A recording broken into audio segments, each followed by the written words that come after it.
In the event you may have to move, relocate, or return your mattress, we would like to help you make this process as simple as possible. First, you will need to contact our customer service department to order your moving kit. This kit will include a shipping bag, a mattress space saver bag, Velcro straps, and male fittings for your air chambers.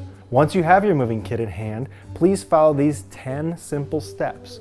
We do recommend that you have another person help you with this process. Step 1. Disconnect the air control unit and pack that back in its original box. Step 2.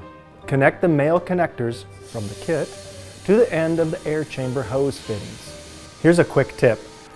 To help you get the air out of the air chambers, I suggest using this side of the vacuum. It'll only speed up your process. Place the hoses on top of the mattress. Step 3. Slide the clear mattress space saver bag over the mattress by starting on any side of the bed, left or right. Please make sure the bag nozzle is facing up. Step 4. Seal up the bag. This process may require some patience.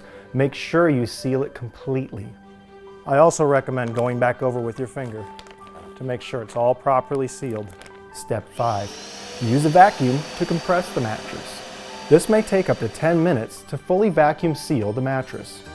We suggest using a little body weight on the edges to get the mattress to compress quicker. Step 6. Locate the Velcro straps and open them up. Please set them aside. Step 7. Now it's time to roll up the mattress.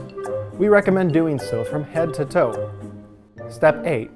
Place the Velcro straps under the mattress and wrap them around the mattress like so. Step 9. Locate the return bag and open up the zippered end. Step 10. Slide the return bag over the rolled up mattress.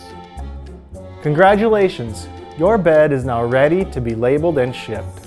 If you need return shipping call tags, please let our customer service department know.